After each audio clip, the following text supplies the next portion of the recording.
First of all, good morning to everyone joining from South Africa, and good afternoon for everyone else based out of India and Middle East. Thank you very much for taking your time out to attend this webinar. This is in collaboration with Secure ICT and Network Intelligence, and we are going to talk about how managed detection and response is necessary in today's world to augment or improve your next-gen SOC. I've also got my colleague Michelle with me. We'll be to give you a quick introduction about secure ICT and network intelligence. Network intelligence is one of the leading cybersecurity providers for about 2 decades now. In fact, we just had our 20th anniversary last month, and we have got about 500 people working only on cybersecurity. And then we have got Secure ICT. Secure ICT is again about to complete 2 decades now, 16 years running, again based out of Africa. And we are partnered with Secure ICT, especially for providing MDR services, assessment, and all the other GRC and a host of other services in the South Africa region. So this webinar has specially been designed to bring awareness on the POPI Act and also to enable people on the importance of SOC and how MDR or managed detection and response is changing the overall game in threat detection and mitigation. So about myself, I am currently managing the MDR business globally at Network Intelligence, and I was the one who was involved in setting up the MDR SOC in India. We've also got a SOC in Dubai, then Abu Dhabi, then Saudi as well, and we are planning to set up a SOC in Australia and US soon. My focus is currently on expanding the MDR business globally as well as improving the overall delivery. We've got a team of about 150 plus. This is a diverse team of admins, SIM admins, then analysts, incident responders, threat hunters, basically anything and everything that you need for MDR service offering. And I've got an experience in SOC, incident response, hunting. Then I've done a lot of cybersecurity audit. I've done pre-sales work. I'm still doing it. Then I've spent about half a decade in VAPT, Wi-Fi penetration testing, etc. Michelle, would you like to go and introduce yourself? Hi there. Thanks very much for joining us today. My name is Michelle Barnett. I've been in IT for approximately 25, 30 years. I know I'm giving away my age here. I've worked mostly in risk compliance and governance, and I've been with Secure ICT for a while now. We're mostly working on governance type projects, especially for large multinationals, as well as doing technical and security controls for data protection and forensic controls. We're also responsible for the development and maintenance of information security strategy, as well as the development of information security standards and procedures and guidelines, especially those that refer to data privacy. I also provide expert advice on all aspects of information security, and especially those that link to technical environments. Thanks very much for introducing me, Sujay. Yeah, thanks, Michelle. So I'll jump back to Michelle shortly after going through the agenda. First, we are going to spend some time understanding the POPI Act because this has been introduced recently, and it's a major compliance thing at South Africa right now, especially important in securing personally identifiable information. So Michelle is going to shed some light on how do you do go about securing the PII data and what is necessary, what is not. How can we help you do that? Then we are going to understand the current cybersecurity landscape and go through the cybersecurity breaches that have happened recently, along with what are our learnings from it and how to mitigate these risks. Then we are going to talk about what is SIM, why do you need a SOC.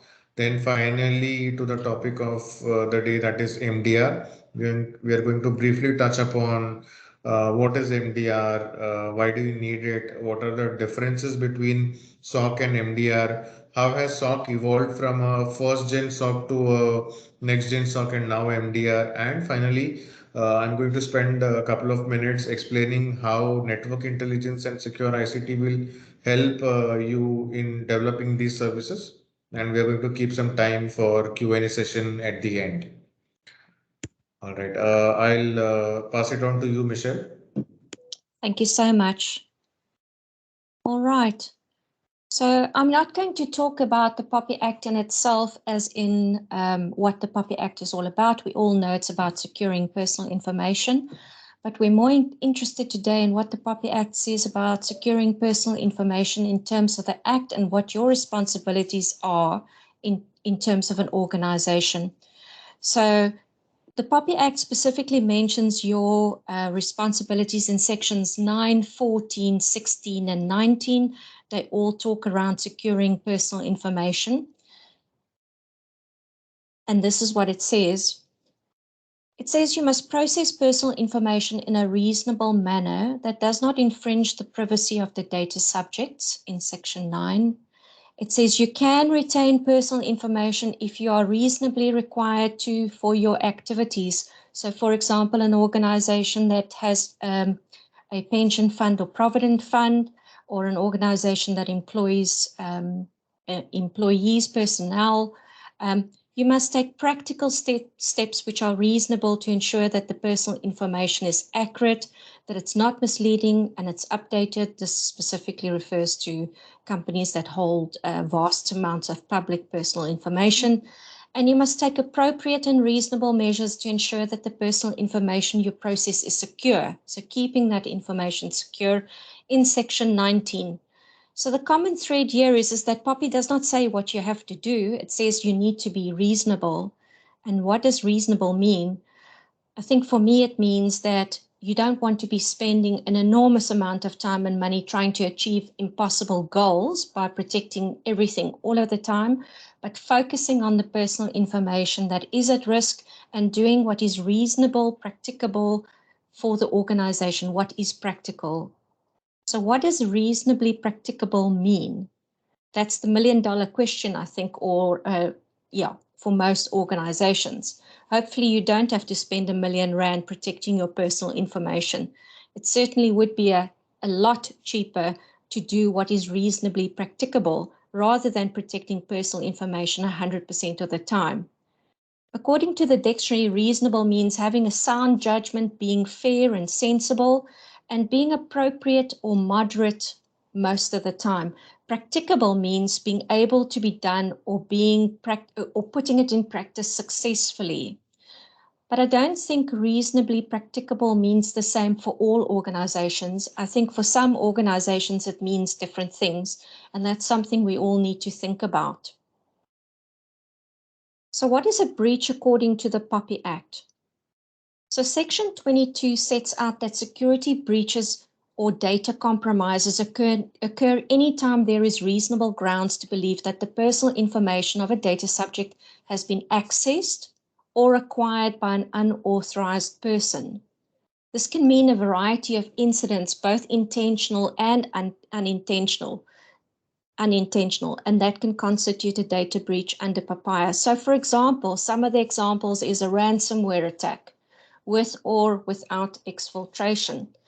Exfiltration of information by a former employee. We've had recent examples of that in South Africa. Accidental transmission of data to a third party, and stolen material that contain either encrypted or unencrypted data. So an example of this would be a laptop that an HR manager perhaps takes home and leaves in a car when she pops in to do her essential groceries. So those are all examples of when personal information could be lost. So how does my organization respond to a data breach? So if your organization is faced with a cyber incident or a data breach, it's very important that you have a plan. You don't want to be inventing processes on the fly. And remember, this is a crisis situation. If you've been in a crisis situation before, you'll know it's not so easy to plan and execute on the fly. So having that clear, readily accessible, documented incident response plan available to implement immediately once you become aware of an incident or a data breach is crucial. It's also important to be taking legal advice in order to preserve your legal privilege. So what does legal privilege mean in South Africa? It means it's that privilege, that client attorney privilege that you have for communication and keeping communication private. And the organization, it's also legal privilege also implies that the organization is protected from incriminating themselves. The other thing you should be doing is implementing a training and awareness program or sessions, and then having incident response testing on a regular basis. You want to make sure that that plan is effective. You might want to make sure that you know exactly what you need to do in the event of an incident. This sets your organization on the path of complying with the POPI obligations. It will also assist you in navigating the repercussions of a cyber incident and data breach and mitigate any possible liabilities you face as an organization. Remember, in terms of the POPI Act, this is a requirement. So what does the POPI Act say about notifications of a breach? So Section 22 of the Act deals with notifications of security compromises. It's therefore the responsibility of the organization to immediately notify the stakeholders of unauthorized access or the theft of their personal information. Let's just repeat that for a second. You need to immediately notify your stakeholders about an unauthorized access or the theft of their personal information. So depending on the exact case, the notification would have to be either physically or electronically mailed to the data subject, published on the organization's website, on their social media channels, or announced on the media. I think this all depends on the organization, the size of the organization, and the circumstances of this breach. The notification is not merely letting stakeholders know that there's been a security compromise. The notification must also comply with the important details that the POPI Act requires. You need to advise on the possible consequences or dangers that may arise from the compromise. What does this hold in for that personal individual whose personal information that has been lost? What measures you've taken to address the breach? So what are you practically doing to address this breach? What recommendations you have for subjects to protect themselves? For example, what do they need to do in terms of their personal banking? What do they need to do in terms of potential SIM swaps? And how can they protect themselves and also to be on the lookout for perhaps a communication that seems suspect to them? And then also, very importantly, if you are able to identify the perpetrator of the attack, you need to tell your data subjects this. You need to tell them what you've discovered. So bearing in mind the potential enormous losses that businesses can face due to cyber incidents or attacks, it's imperative that organizations plan and take the necessary steps to manage and mitigate the impact of a cyber event. Thank you so much for your time.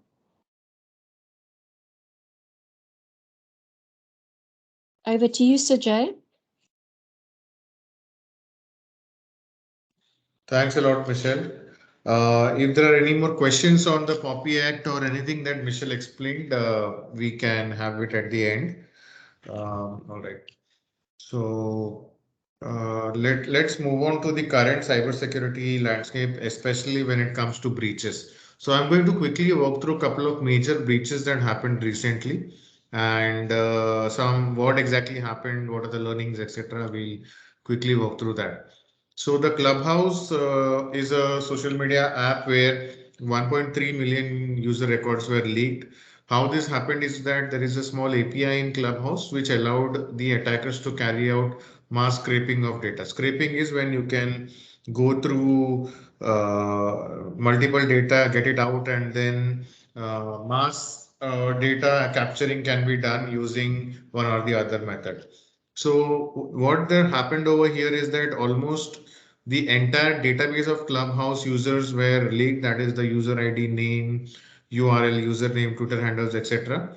And that in itself had a huge reputation loss, and the lawsuit that followed were different. But also the second level of impact over here is that this data can be sold in the dark web for marketing or any other nefarious purposes, or this data itself can be used for social engineering or phishing related or identity theft related attacks. So this was one major data leak that happened in the month of April. Then AData is again another company where this was again hit by a ransomware attack. That is Locker ransomware. They claim to have stolen about 1.5 TB of sensitive data. And so this started with a small system, and then eventually they were able to spread through the entire network. And these stolen documents contain financial information, non-disclosure agreements, and a lot of other details. And this was again not just false claim. They actually published more than 500 plus GB of data on the mega cloud-based service, which was again removed by them, but the damage was already done.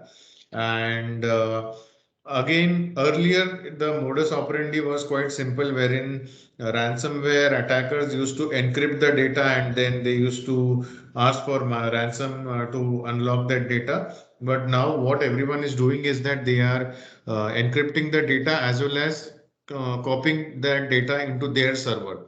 So you not only lose the data, but also the data leak happens in parallel with that. And luckily, AData was able to sort of restore the affected system because they had plenty of backup. But because the data leak happened, they still were heavily impacted. This again happened on June. Then Codecov was again suffered a major breach, which is on the similar line of SolarWinds, if you have heard about it. So this is a supply chain based attack wherein Codecov, what they do is that they are kind of a code manager similar to GitHub, and their Codevo Bash uploader was sort of infiltrated by using credentials obtained from another vulnerability, and the attackers got access to the script which is used by this company, and they modified it, and then majority of the data that is being used by other customers were exported into the attacker server. And so the resulted incident not just affected Codecov, but everybody who was a customer of Codecov, that is Rapid7, Monday.com, Mercari, which is a huge commerce platform. All these were affected, and even their source code and sensitive data and user information was leaked. The one of the largest breaches that happened was Colonial Pipeline data breach, where in 16th of August, which is very recent actually, the largest fuel pipeline giant in US suffered data breach following DarkSide ransomware attack, wherein the initial infection was spread via phishing, but then legitimate VPN credentials were stolen, and by exploiting the vulnerabilities in their particular website, what happened was that a lot of sensitive data of around 5,000 plus individuals was stolen, which is about 100 GB of data. And this included personal information like name, contact information, date of birth, and also government issued ID data like social security, military ID, tax ID, etc. So this was again a major data breach. I would say this was one of the largest data breach because this not only had PII but also some critical data like social security number in the US. So if you have to go through all this and look at the lessons learned over here, one of the first thing is that you need to secure your APIs. A lot of people just do VAPT on their websites and on their servers, but API becomes one minor overlook point which needs to be equally looked at, and you should do VAPT both internal as well as external. And then you should mitigate your ransomware attack by having, of course, you can't, once the ransomware gets into your system, it becomes very difficult to, sort of eradicate it unless it is caught on time. But you can always mitigate the damage by having backup. So even though you might lose data, but you will not have to pay that huge ransom. Typically, it is not recommended to pay the ransom because then you become a target who is willing to pay the ransom and might be susceptible to future attacks. Supply chain attacks are on the rise now that the target companies are quite secure. What the other attackers are doing is that they are targeting the supply chain attack because there might be some third party developer company or some other company which might have some vulnerability, and indirectly the target company gets affected. SolarWinds and Codeco was a huge example. Ransomware, although there was an impression in the beginning of 2021 that ransomware might die down, but that is absolutely not the case. We have had significant new ransomwares coming up. We have got a lot of new variants of ransomwares which have already been dealt with. So lastly, cyber insurance might help you financially, but it will not bring back the reputation that gets lost once an attack on a large scale happens to you. So you might be protected against lawsuit or any other financial impact, but then once you lose the customer data, gaining that reputation back is not a really an easy task, which was quite evident from all these major breaches that happened. So these are the quick five learnings that we have. Of course, there are technically a lot of other things that we send out in our advisories as well. But these are the five things that you can have as a takeaway from this particular webinar.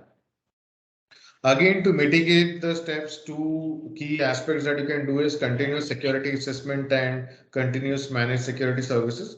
So security assessment means that vulnerability assessment, penetration testing, you need to do this on not only your applications, but also on your infrastructure and network, and do this on a year-round basis. And also have a robust SOC, which is able to not only detect the threats, but also respond and mitigate those threats. We will of course talk about MDR and SOC in detail in the next couple of slides.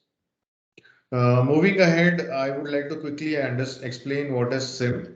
So SIEM stands for Security Information and Event Management.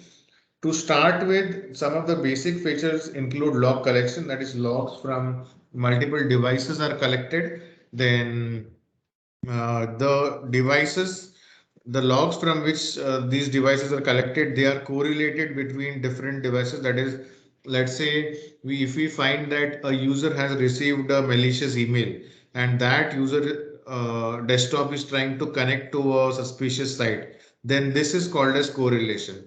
If you have multiple security products like antivirus, firewall, proxy or web gateway, you might not be able to correlate the entire attack chain without having an SIM, and that's where this advantage comes in. And of course, threat detection comes as a basic feature wherein any kind of threats from whether it be external or internal or any policy gaps are highlighted by this.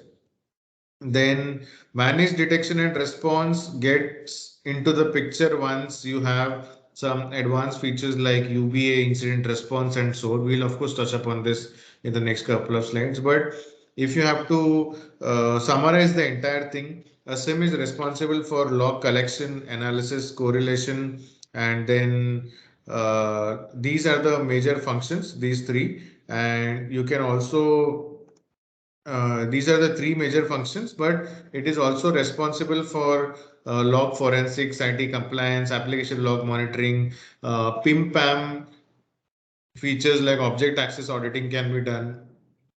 So these are all the collection of data or the features that are there. As a result of all this, you get real-time monitoring, user activity monitoring. You get a lot of dashboards and reports. You also have system and device log monitoring. So all this combined together forms a security information and event management product. And so what happens is that all these devices that are present in your infrastructure, that is your security devices, servers, network devices, your vulnerability data from scanners like Nessus, Qualys, user information from Active Directory, threat intel data from X-Force or any other intelligence. All this is combined with logs and then geolocation and all this activity from various sources, and then they are combined to form a incident. So once an alert triggers, an analyst will analyze that particular alert and then identify whether it's an incident or not and highlight it to you. So benefits of SIM include threat detection, that is, you get real-time monitoring and threat detection. When we say real-time, it is like if somebody is trying to attack your website, at that same time, within a couple of seconds, you will get a notification that something wrong is going on over here. Then you get to respond to those incidents. That is, you can contain that incident or take some automated action, or you can isolate those infected system.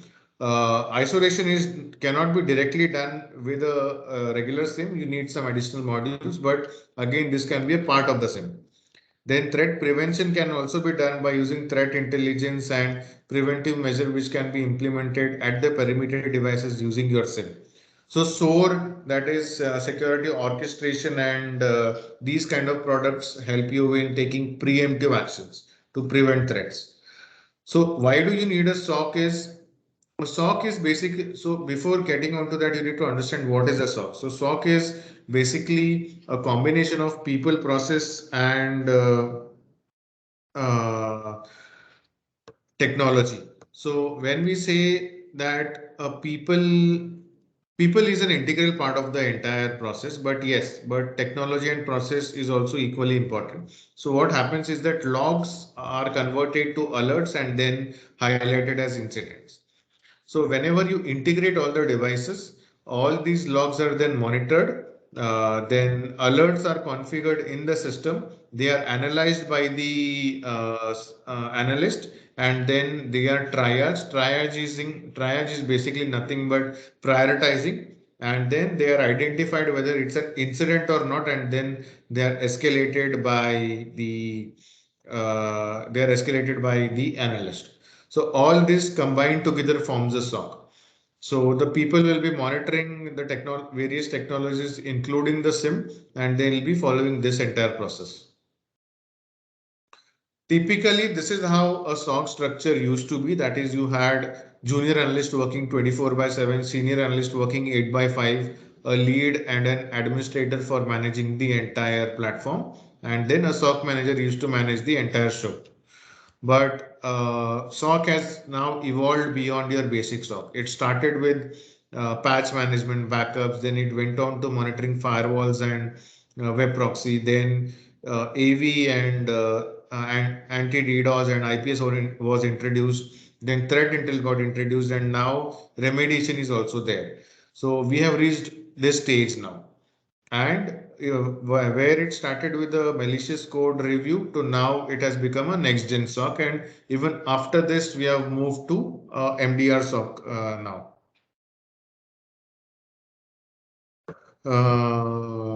Okay, so this is how the new team structure is. So if you look at this, this is actually the our team structure, but typically this is how SOCs are there. So you have a MDR head. Under them you have 4 verticals. That is your monitoring team, your innovation and development team, forensics team, and threat intel team. Under your monitoring team, you have got one layer of analysts working 24 by 7, one layer of incident handlers and responders and threat hunters, and one layer of administrators. These are responsible for managing and maintaining the SIM. And innovation and development team is a name that is local to us, but of course there will be center of excellence or some other names you might find everywhere else. So a content developer is responsible for creating use cases and reports. Then forensics team is responsible for any breach assessment or something similar like that. Threat intel team is responsible for sending out advisories and IOCs and those kind of things. So moving on, let's try to understand what is managed detection and response. So, so a typical notion is that MDR is nothing but SOC and then AI/ML features, but that is a very wrong perception. Traditionally, SOC had 24/7 monitoring and tier 1 and 2 analysts, but MDR has much more like threat hunting, threat research, behavior analysis. We are not just relying on regular rules. You are looking at forensics investigation and especially incident response. If you look at the R part at MDR, it is managed detection and response. The general SOC only had managed detection, but now we are also responding to incidents. If you had seen earlier SOC, it was just SOC notifying the incidents to clients, but now we are also responding to those incidents. And of course, logs, alerts, and reports are common across both the SOC versus MDR. So the pillars of effective detection and response are to see everything. That is, you get visibility of all the network data, endpoint, and perimeter devices. Proactively detect threats using threat intelligence and threat hunting, and proactively respond also at lightning speed, because the time between the threat detection versus mitigation or response is what matters. So we deploy generally EDR solutions or SOAR solutions to mitigate these threats. So how does MDR help is that, or why should you even consider MDR, that is managed detection and response? You can of course build a detection and response capability within your organization as well, but managed detection and response, something that network intelligence along with secure ICT, or there are a plethora of other service providers as well. Why you should go for MDR services, that because you don't have to buy SIM or any other product. You don't have to set up anything. You just get it as a like a service, similar to how you have Office 365 or cloud platforms. You don't have to make any upfront heavy investments. It is an OPEX model. You don't have to spend money or time or efforts in setting up the infrastructure and skill set in house. You can show a lot of ROI using the defined metrics that are already available. How it helps is that you get 24/7 threat detection as well as remediation. The entire service is managed end to end by the MDR service provider. That is right from implementation to management to uptime to response service. You get investigation of all the alerts and incidents along with recommendation on actions. And day-to-day security management burden is actually removed by your staff. And even your budget significantly gets reduced because everything is done by your third party. And of course, compliance and reporting comes by default. So this eventually results in reduced security investment and increased ROI. So I'm going to take a quick pause here so that you can go through this.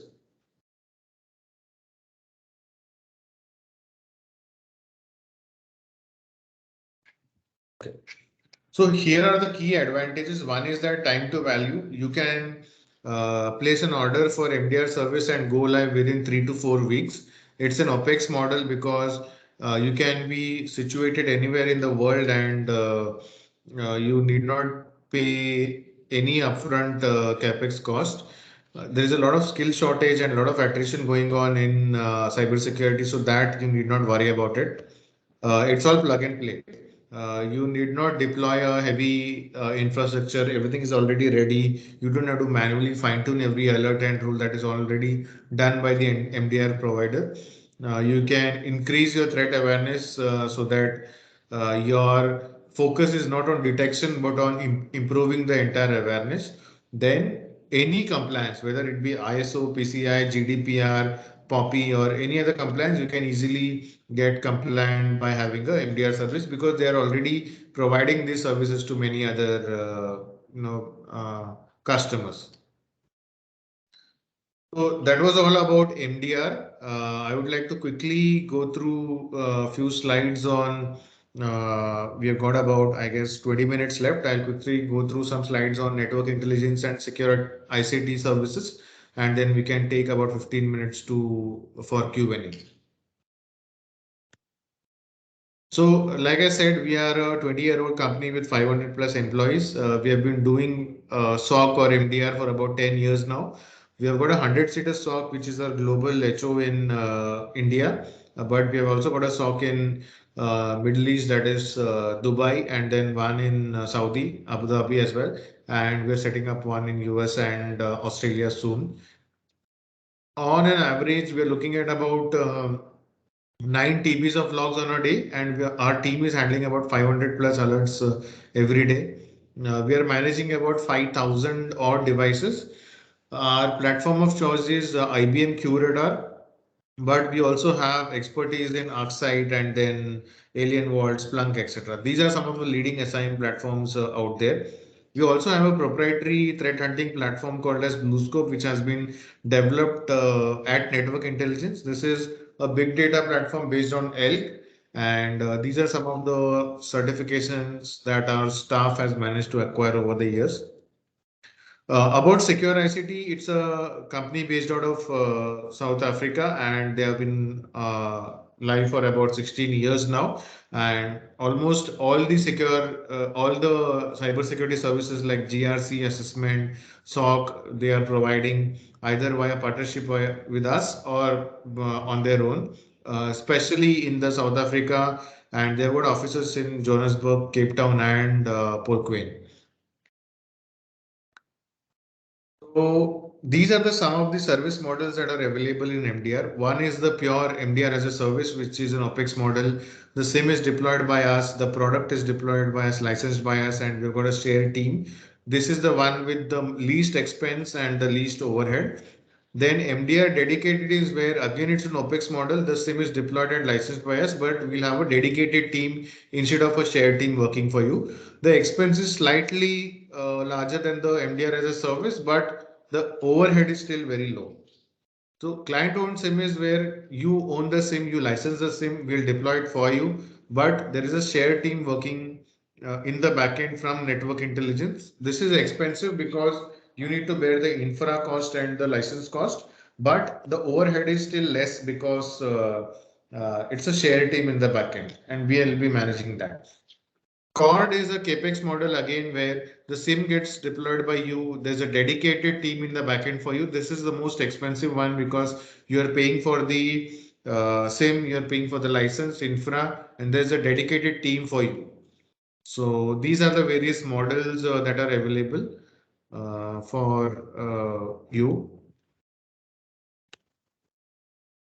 So incident response process that we follow is that any platform that we have that will be sending logs to tier 1 analyst, it will then be escalated to tier 2, and the incidents response team is involved if necessary, and they follow the same incident response plan that is already provided as a part of the runbook. So our solution components involve implementation, that is, we'll implement the SIM and EDR services. We'll manage the platform for you. We'll detect all the threats. We'll report those threats in terms of KPI, and we will also respond to them. And we'll also periodically have review meetings with you, and we have a very strong governance framework that is one of our differentiators. And some of the benefits that are delivered using MDR are that you get a state-of-the-art SOC using and which has AI-powered technologies. You get a comprehensive visibility into your environment. We have about 40 plus threat intel feeds that help keep you posted on the new and upcoming threats that are out there in the market. We proactively detect malicious system and network activity using machine learning. We also have UBA, that is user behavior analysis, which will help you detect a lot of insider threat as well. Additional services like VAPT, brand monitoring, and threat hunting are also available. We are cloud ready. If you have any infra on Azure or GCP or AWS or any other cloud, that also works. MITRE attack framework is what we heavily adopt and use for all our threat detection. If you have any compliance requirement, even that gets taken care of by here. Like I said, we've got a strong governance mechanism. It's not a plug and forget model wherein SOC will keep on sending alerts to you and then you're not sure what to do. We have a weekly, monthly, and quarterly meeting going right up to the CEO, and even I am involved in the quarterly meeting in most of the cases. And to show the return of investment to your senior management, we have got a lot of mature processes with reports and metrics to measure how the security posture of your organization has improved over the years. So that's all from my end. I think I have stopped right on time. We still have 15 minutes left for Q&A. I'll stop the presentation over here and then we can start answering any questions, if any.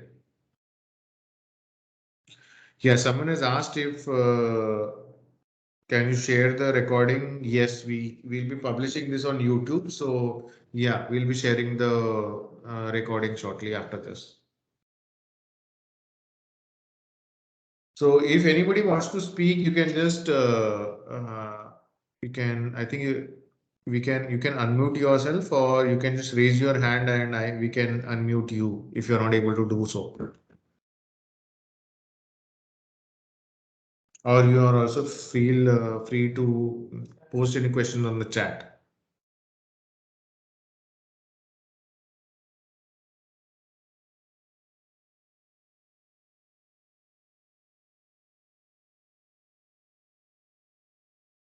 Yeah, so please raise your hand. That is, there is a hand function, and we can unmute.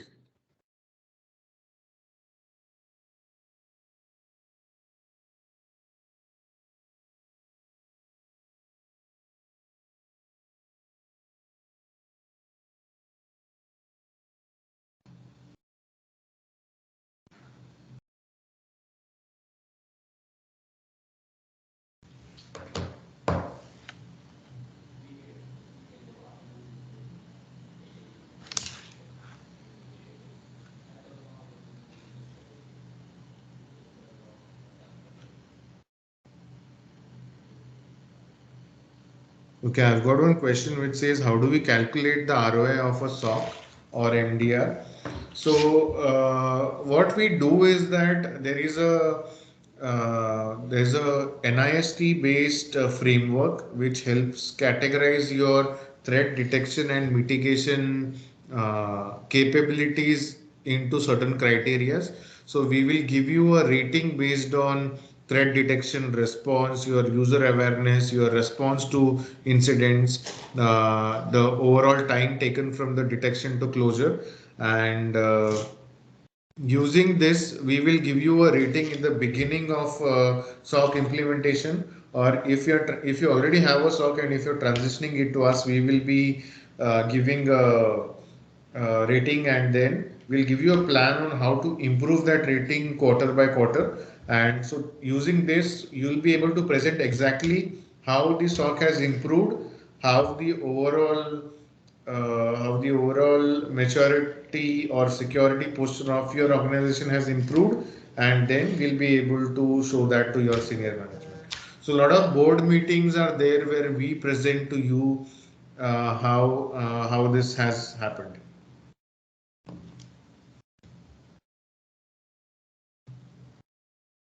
Okay, one more question is that how is threat hunting different from real-time monitoring? So that's a really good question. Uh, Threat hunting is a completely manual process. So take an example. Let's say if you want to detect brute force via SIM. So a typical use case would be 100 you login attempts in 1 minute. It is physically not possible to have so many different attempts, and that's why we consider that it's a malware or a script trying to do a login. But there could be a threat actor who is just making one attempt in an hour and then trying to slowly guess a password. So these things might get out of the purview of your regular SIM use cases. So in those cases, what we do is that we will make a threat hunting use case or a hypothesis, and then we will try to manually hunt for those detections. And similarly, what happened is that there are a lot of these new threats out there or new attacks that are happening for which writing automated use case is not possible. So in those cases, you will be able to detect them using a threat hunting team.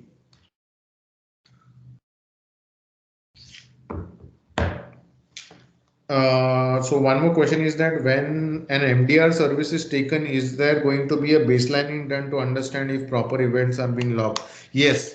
So whenever an MDR service is taken, we'll give you a document which will tell you what is the type of logs that you're getting and what should be the type of logs that should be enabled at your end. So you will also be guiding your team on how to make those changes and how to sort of enable logs, uh, and then we'll be able to tell you exactly what logs to enable. There's also an activity called as forensics readiness, wherein we check whether in case of a breach, are you ready to have a forensics? That is, do you have all the right logs enabled? Do you have all the right logs logging into the SIM? So all this is a part of that exercise. What is the presence of now with the presence of XDR is threat hunting needed? Yeah, absolutely. Irrespective of how many new products come into the picture, even though they have AI, ML, and all those capabilities, threat hunting is absolutely needed because connecting different type of attacks into one single MITRE attack framework is something that is that cannot be done by a automated tool. So threat hunting will always be needed. We have had a lot of cases where very critical or crucial threats were detected by the threat hunting team, which could not have been possible to be detected manually by automatically by SIM. And other way also, there will be a lot of cases where the SIM will detect which the threat hunting team cannot detect. Michelle, I've got a question for you. What if the organization misses to comply with POPI Act? Are there any penalties? Hi there. I don't think anybody needs to be particularly worried about missing the deadline or anything like that, or penalties at this point in time. But what I do suggest is that you get started with your POPI program as soon as it is possible, and certainly to put the initial steps in place to make sure that you are able to comply. And the initial steps would be definitely register your information officers. I know the website's not operating at the moment, but there is a manual way to do that. Get your POPI program in place. It's certainly at least including your project plan, and then try and review your policies and make sure your policies are in place. But definitely start working towards becoming POPI compliant as soon as possible, and don't leave it until after January, February next year. Okay, thanks for that. And one more question is that is incident, how should you have your SIM strategy or SOC strategy? So I would say start small, and it entirely depends on your budget. You can start with having a basic threat detection MDR service, and then eventually add on things. That is, in the beginning, your IT team can work as an incident response service, and then slowly you can transition that incident response into the MDR service provider, and then add on things like your you can add threat hunting, you can add red team assessment, you can add brand monitoring. So all these can be gradually added, but I would say wherever you want to start with, depending on your budget, at least have a SOC in place. If you don't already have one, or if you think that the current SOC is not working to your expectation, have a basic threat detection in place right away if it's not working. And this is irrespective of POPI Act or any other compliance, but this is for your the security of your organization. Yeah, Michelle has already said that there are no current penalties for not complying, but there will be a penalty if there is a breach and you are not compliant to POPI. So I guess because it's a newly introduced act, that could be the case, but soon they might start introducing penalty, maybe not financially, but in some or the other way if you don't comply. So better to get started. So another question is that with attacks like ransomware happening, how good is having an MDR team in reduction to cost damage? So I would say that having an MDR team will help you mitigate in case of a ransomware, but you should have a EDR technology so that one, the threat gets detected and responded to immediately by the software, and second, MDR team gets enabled and is more proactive if they have technologies where they can respond to these threats immediately. So using an EDR, you can immediately get a system out of the network. You can block that system from connecting to other systems so that the ransomware spread is not happening. So these kind of technologies enable you to quickly respond to a threat. So it would be 100% helpful in mitigating the threat.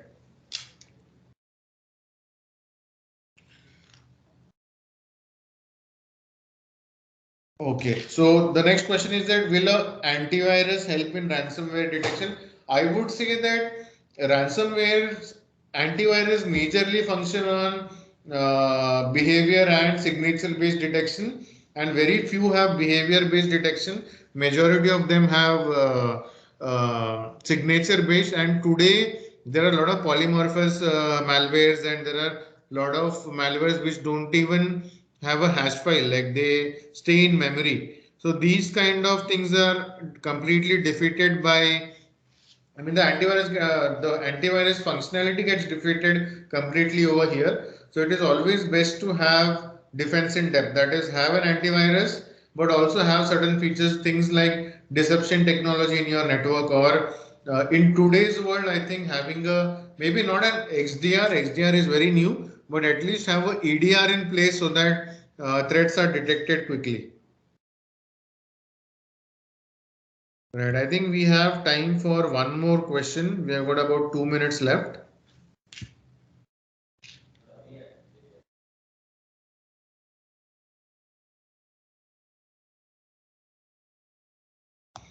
Yeah, one more question I have is that what is the turnaround time from in implementing an MDR? So again, it heavily depends on your but the infrastructure size, and let's say if you're a large organization with maybe thousands of servers, then it might take about 4 to 6 weeks. But if you only have 50 servers or 100 servers, then it could be done. That is the prerequisites. Once they are ready, from that point in time to go live will take about 2 to 3 weeks. We have had some very urgent implementations where customers wanted to be compliant with ISO or PCI, and we have done end-to-end implementation within as soon as 2 weeks as well. So it depends on your infrastructure, but yes, we can. It could be anywhere between 2 to 6 weeks, depending on how huge your infrastructure is and how responsive your IT team is in giving us those prerequisites and implementing whatever is required.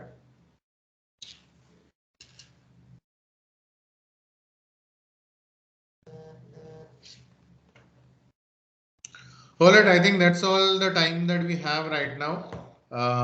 Thank you everyone for joining this webinar. We'll make sure that we have more interesting topics coming up soon.